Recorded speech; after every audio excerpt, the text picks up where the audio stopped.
सगळ्यांना माझा नमस्कार. आणि कालचा दिवस होता शेवटचा आखाडातला. आता श्रावण सुरू होतोय, त्याच्यामुळं काल आमच्याकडे ना चिकनचा बेत होता. आणि कोंबडी आमच्या नानांच्या घरून कोंबडी आणली होती. मग त्याचं काळ्या रश्श्याचं कालवण करायचं होतं. मग मी त्याच्यासाठी ना तयारीला लागले. आणि एका साईडला भात बनवला, पीठ मळून ठेवलं होतं. आणि इकडे चिकन शिजायला लावलं. त्याच्यामध्ये ना हळद, मीठ आणि तेल टाकून ते उकळून घेतलं, गरम पाणी टाकलं. फोडणीसाठी लसूण, अद्रक आणि खोबरं हे फोडणीसाठी मिक्सरमध्ये वाटून घेतलं. इकडे मम्मी आमच्या ना चिकन शिजलं का नाही बघत होत्या. कोथिंबीर धुवून घेतली, कारण त्याच्यात खूप माती होती. किती काळं पाणी निघालं बघा. कारण कोथिंबीर भाज्या धुवूनच घेतल्या पाहिजे. आणि मसाला करायचा होता. मग तवा ठेवला आणि त्याच्यात आहे ना कांदा, खोबरं, धने आणि वाळलेल्या मिरच्या ह्या मी परतून घेतल्या. आणि कसं प्रत्येकाची पद्धत वेगवेगळी असते भाज्या बनवण्याची. आणि मग मी ह्या पद्धतीने बनवलं. थोडीशी कोथिंबीर निवडायची बाकी होती, मग मी आमच्या मम्मीकडे दिली. मग त्यांनी बसल्या बसल्या निवडली. मग मी सगळा मसाला चांगला तेल टाकून परतून घेतला.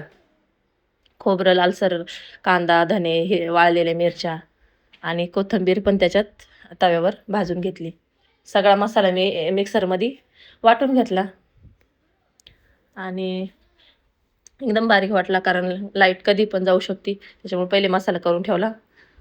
आणि इकडं कृष्णा पण झोपलेला होता आणि छोटू पण आमचा झोपलेला होता संध्याकाळच्या वेळेला. मग मी त्याला थोडं व्यवस्थित टाकलं, तो पालथा झोपला होता. कसं आहे, प्रत्येकाची पद्धत वेगळी असते. मग मी फुटाणे पण घेतले भाजीसाठी.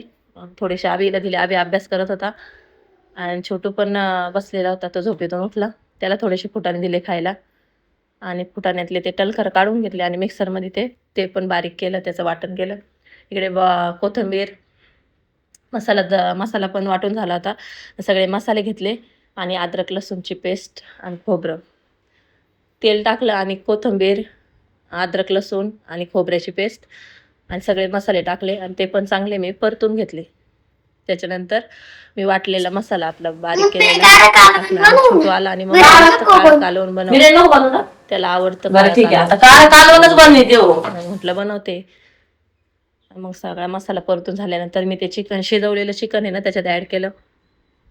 त्याच्यात टाकलं, गरम पाणी टाकलं. आणि मग जेवढं पाहिजे तेवढं पाणी टाकलं. आणि मीठ टाकलं चवीप्रमाणे, कारण आधी पण मी शिजायला लावायच्या वेळेस मीठ टाकलेलं होतं. कारण मीठ प्रमाणातच टाकायचं, कारण थोडंसं आळणी झालं तरी काही नाही, वरून घेता येतं. खारट झाल्यावर ते काही खाता येत नाही. मग आबीला भूक लागली होती, मग त्याने चपाती घेतली आणि त्याला किसान जाम लावला आणि तो खात होता स्वयंपाक होईपर्यंत. अशा पद्धतीने मग मी चिकनची भाजी बनवली.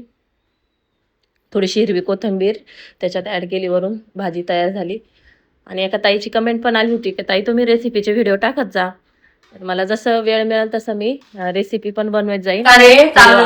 चिकनच्या कालवणाची रेसिपी तयार झाली. आणि असंच